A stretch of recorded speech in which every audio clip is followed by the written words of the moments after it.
جو لوگ اللہ پر ایمان لائیں، کہیں کہ ہمارا رب اللہ ہے، پھر اس پر جم جائیں، ان پر فرشتوں کا نزول ہوتا ہے، نہ کوئی غم کرو نہ خوف، خوشیاں مناؤ جنت کی جس کا تم سے وعدہ کیا گیا تھا۔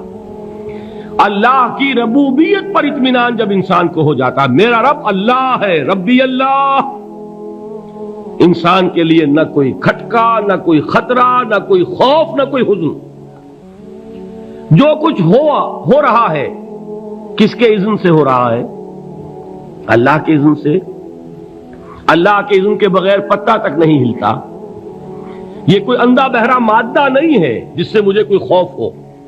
اندھا بھینسا چلا آ رہا ہو، اس سے تو ڈرنے کا ہر انسان کو ڈرنا چاہیے، نہ معلوم کس کو ٹکر مار دے۔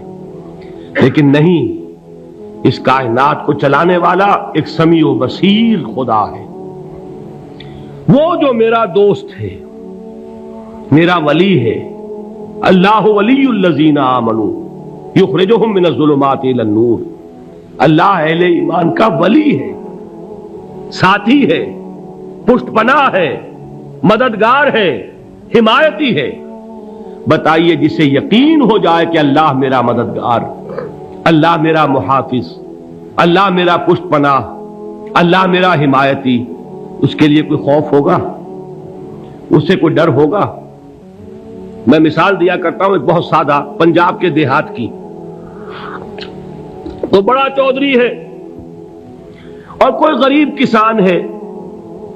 اس غریب کسان کے جانوروں کو ہر وقت اندیشہ ہوگا چوری کا، کوئی میری بھینس کھول کر نہ لے جائے، کوئی میرا بیل کھول کر نہ لے جائے۔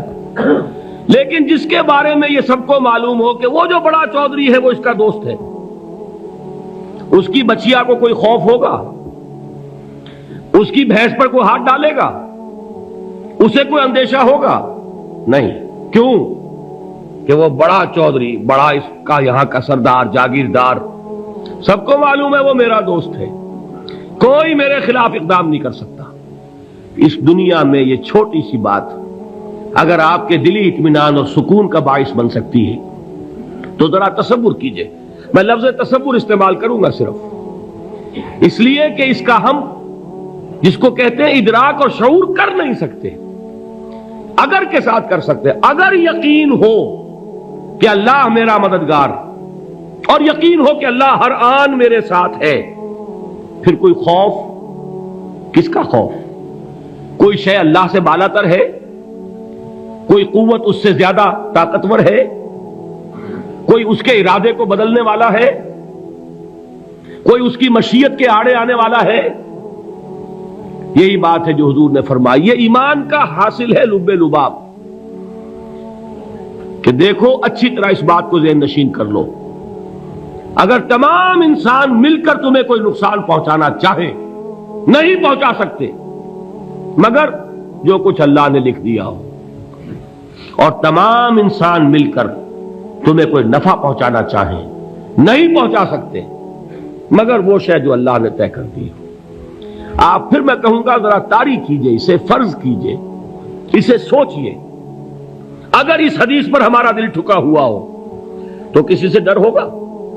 یہ مجھے نقصان نہ پہنچا دے، یہ میری رپورٹ خراب نہ کر دے، یہ میری انکریمنٹ نہ رکوا دے، یہ میرا یہ نہ بگاڑ دے، یہ میرے یہ نقصان نہ پہنچا دے۔ اس کا ڈر، اس کا ڈر، اس کا خوف، اس کی خوشامد، اس کے لیے جا کر طرح طرح سے اپنی عزت نفس کو ذلیل کروانا اس کے سامنے، یہ سب کچھ کیوں کرتا ہے انسان؟ جب سمجھتا ہے کہ اس کے ہاتھ میں میرا کوئی نفع ہے، اس کے ہاتھ میں میرے لیے کوئی ضرر ہے، یہ مجھے کوئی غضب پہنچا سکتا ہے، یہ مجھے کوئی نقصان پہنچا سکتا ہے، یہ میرا کوئی کام بنا سکتا ہے، یہ میری کوئی ضرورت پوری کر سکتا ہے، اسی کا نام شرک ہے۔ جہاں آپ نے یہ سمجھا کہ غیر اللہ کے اندر کوئی طاقت موجود ہے، وہی شرک ہے۔ بتوں سے تجھ کو امیدیں، خدا سے نو امیدی، مجھے بتا تو صحیح اور کافری کیا ہے؟ شرک تو یہ ہے۔ جس پر بھی تمہیں یہ خیال ہے، کلمہ ہے یہ کلمہ سوم، لا حول ولا قوت الا باللہ، ذرا اس پر دل کو کبھی اگر آپ تصور کریں، پھر فرض کریں، دل ٹھک جائے اس پر، کوئی طاقت نہیں۔ یہی بات تھی جو شیخ عبد القادر جیلانی رحمۃ اللہ علیہ نے اپنی وصیت میں اپنے بچے سے کہی. 11ویں دینے والے ہیں، لیکن حضرت شیخ عبد القادر جیلانی کی وصیت اور تعلیمات کو کتنے لوگ ہیں کہ جانتے ہو؟ یہ جن مقامات تک پہنچے ہیں وہ کس چیز کی بدولت پہنچے؟ انہوں نے جو پیغام دیا وہ کیا تھا؟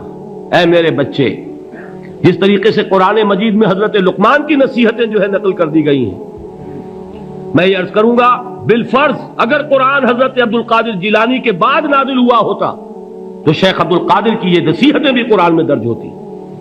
اتنی اونچی نصیحتیں ہیں. اے میرے بچے، اس حقیقت کو ذہن نشین کر لے، لا فاعل فی الحقیقت ولا مؤثر الا اللہ. اس کائنات میں نہ کوئی فاعل حقیقی ہے نہ مؤثر حقیقی ہے سوائے اللہ کے. کسی شے میں کوئی تاثیر نہیں اگر اللہ نہ چاہے. آگ جلا نہیں سکتی اگر اللہ نہ چاہے. پانی ڈبو نہیں سکتا اگر اللہ نہ چاہے. زہر ہلاک نہیں کر سکتا اگر اللہ نہ چاہے. کوئی چیز فائدہ نہیں پہنچا سکتی اگر اللہ نہ چاہے. تو در در پہ کیوں سر جھکاتے ہو؟ در در پر کیوں جبیں سائی کرتے ہو؟ سب کے سامنے کیوں ہاتھ پھیلاتے ہو؟ ایک اللہ سے مانگو، ایک اللہ کے سامنے زمین پر اپنی جبین رکھو.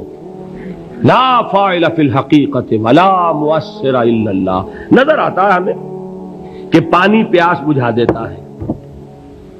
پیاس بجھانے کی صلاحیت پانی میں نہیں ہے، اللہ کے اذن سے. کھانا بھوک مٹا دیتا ہے. بھوک مٹانے کی صلاحیت کھانے میں نہیں ہے، اذن رب میں ہے. دیکھیے یہی یقین تھا. حضرت موسیٰ علیہ السلام کا واقعہ یاد کیجئے. سامنے سمندر آ گیا ہے، قوم دیکھتی ہے پیچھے کہ گرد و غبار کا طوفان ہے.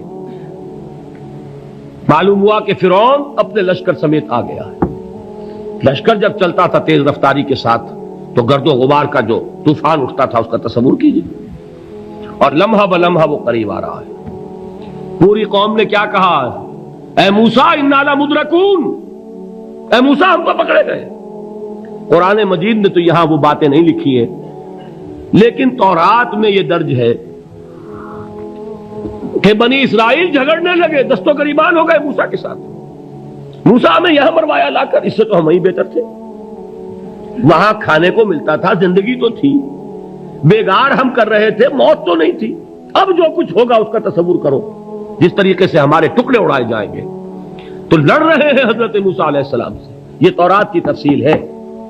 قرآن میں صرف اتنا آیا ہے، پریشان ہو کر انہوں نے کہا انا لمدرکون، موسیٰ ہم تو پکڑے گئے. اس وقت موسیٰ کا جواب کیا ہے؟ کلا ان معی ربی سیہدین. نہیں، میرے ساتھ میرا رب ہے، وہ راستہ دے گا. بتائیے کہاں راستہ نظر آ رہا ہے؟ یہ ہے ایمان بالغیب. راستہ نظر نہ آئے تب اللہ پر یقین ایمان ہے. جیب میں پیسے ہوں اور تب دل کو اطمینان ہے تو ایمان کس پر ہوا؟ پیسے پر، اللہ پر نہیں. جب وسائل و ذرائع نہ ہو اور پھر یقین ہو کہ اللہ مسبب الاسباب ہے، وہ اسباب کا پابند نہیں ہے، وہ اسباب کا محتاج نہیں ہے، اسباب اس کے محتاج ہیں.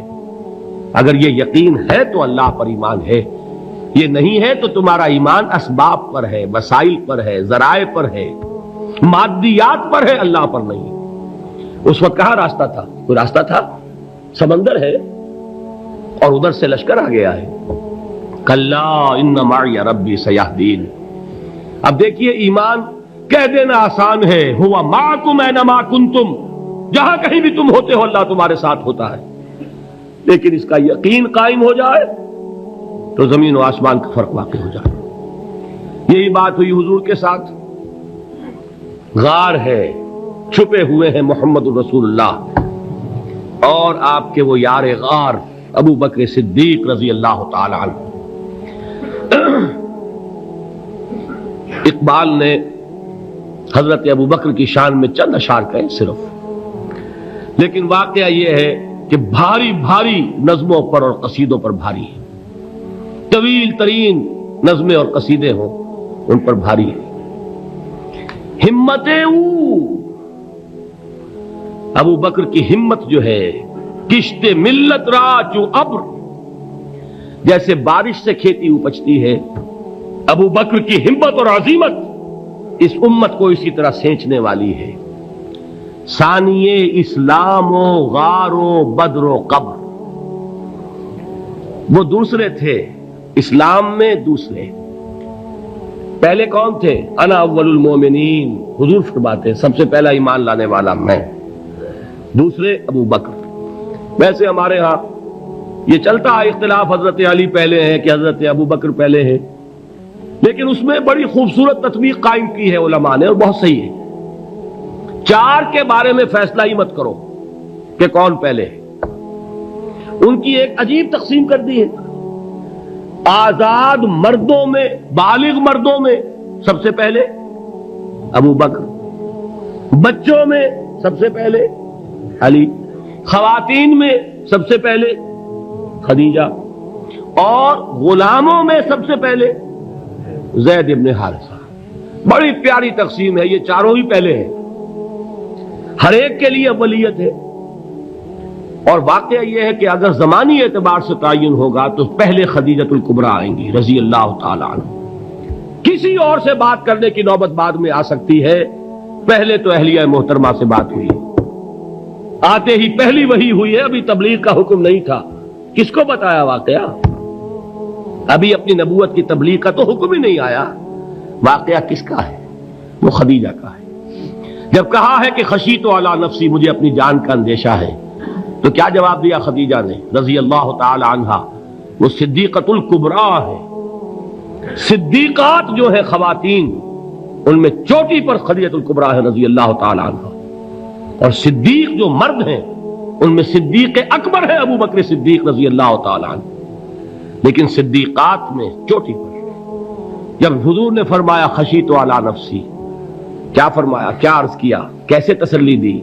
نہیں، اللہ آپ کو ضائع نہیں کرے گا، آپ غریبوں کے ہمدرد ہیں، آپ مساکین کے تکالیف رفع کرنے والے ہیں، آپ بیواؤں کی سرپرستی کرتے ہیں، آپ مسافروں کی خدمت کرتے ہیں، اللہ آپ کو ضائع نہیں کرے گا۔ یہ یقین ہے اس خاتون کے اندر۔